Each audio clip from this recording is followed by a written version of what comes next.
The Gospel of the Lord. Praise to you, Lord Jesus Christ.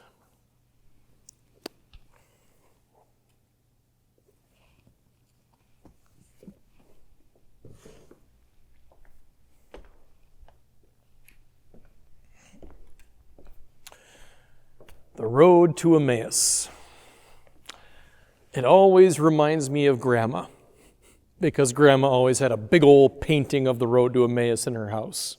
Love that picture.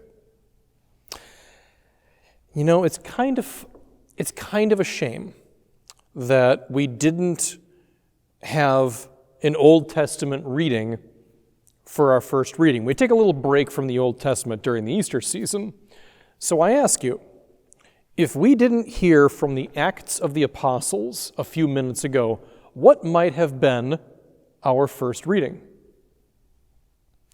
One good guess, something involving the Exodus. Because the road to Emmaus is a kind of Exodus. Before we unpack that, let's take a little step back. The Exodus is huge for Jews. I mean, that is their primary historic event that shapes and defines them as a people. The flight from Egypt, the 10 Commandments, the Promised Land, Passover, all of that stuff is huge for Jews of any era, any period of time. I've never been to a Jewish funeral, but apparently one way to describe death is as an exodus. It is an exodus from earthly life to the bosom of Abraham. So there's a great many things in the world that will be interpreted by Jews through the lens of the Exodus. So that being the case, consider how Exodus-like the road to Emmaus really is. So for one, obviously, they're both journeys. And more so than that, they're journeys from civilization, from the population center, to a rural area of relative safety. The Hebrews go from Egypt into the desert to the Promised Land, and the disciples go from Jerusalem to a small town known as Emmaus, hence the name of the gospel story. 2, both of these journeys begin with an amount of fear, uncertainty, reluctance, and a sense that they are no longer welcome in the old place. The Hebrews were only able to leave after the death of all the firstborn in Egypt. So the Egyptians practically drove them from the country when that finally happened. And a lot of the Jews did not think that escaping into the desert was the best idea. And likewise, for the road to Emmaus, the disciples left Jerusalem because Jesus died, and they thought that he was never coming back. You know, perfectly reasonable understanding, of course. That's normally what happens when someone dies.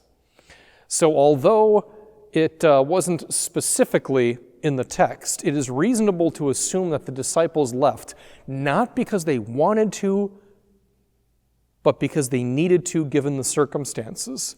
The authorities very well might have arrested them if they knew they were associated with this Jesus the Nazarene fella. 3, God is absolutely with these people during these journeys. In the Exodus, God is with those Hebrews every step of the way. He's normally in the form of a cloud with a mysterious fire burning within it, so he could lead them by day or by night. But throughout the entire Exodus story, the Hebrews are constantly whining and complaining that they didn't think that God was with them to save them and to deliver them. They would say things like, "Why did we leave Egypt? Sure, we were slaves, but at least we had plenty to eat. Here we've got nothing, and we're going to die in the desert. That must have been very frustrating for Moses from start to end. On the road to Emmaus, Jesus literally walks with the disciples, and they don't realize it's him until the very end of the story. And our fourth observation for today, our last one for the day, although these journeys do begin with fear and uncertainty, they end with hope and joy.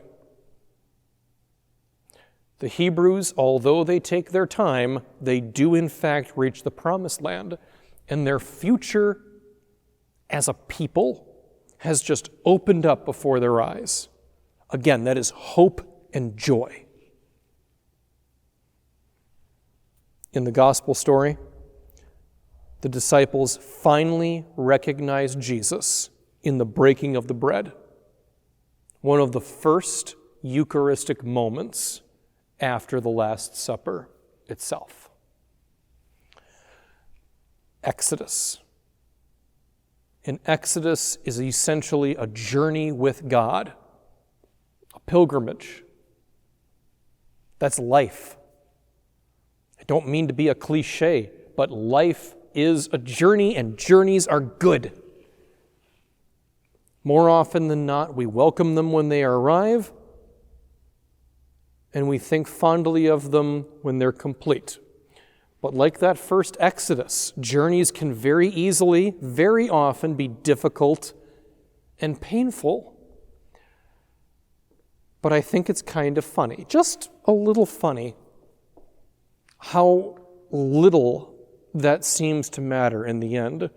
Those disciples in the gospel, they were so overjoyed by discovering Christ in that evening meal. It's like they completely forgot their grumpy attitude at the start of the story. They're so refreshed in their faith. They go back to Jerusalem.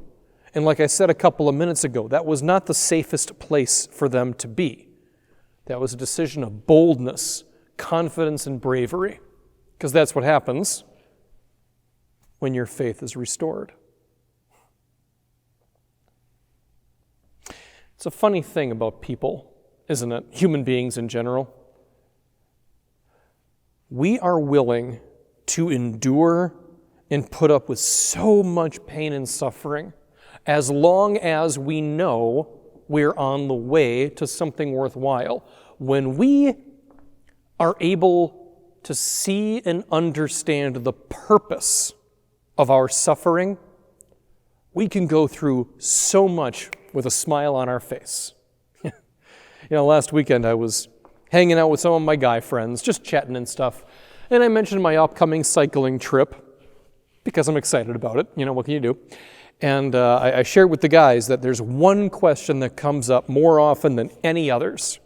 Father Justin, what happens if it rains all day?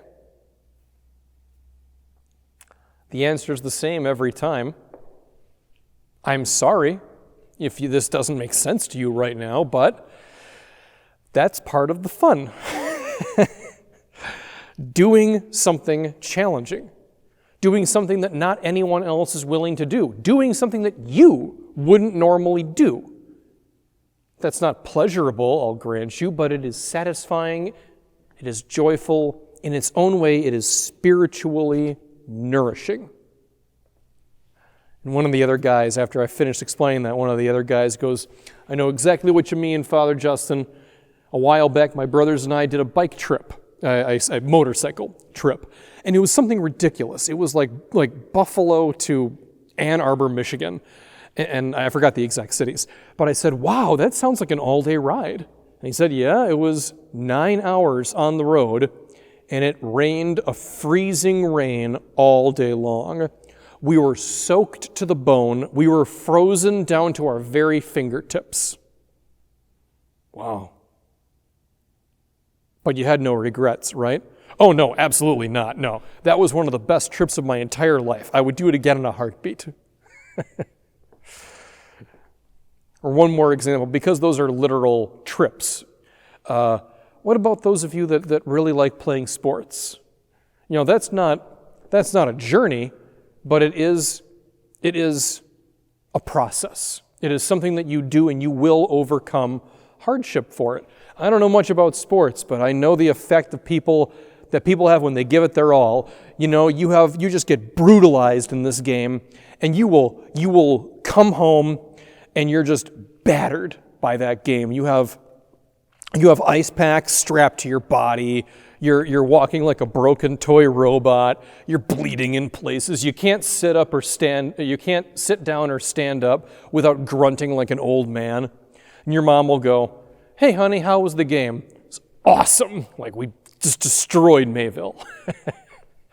Because people who love to play sports, they will go through anything if it means victory, or at least being a worthy member of the team.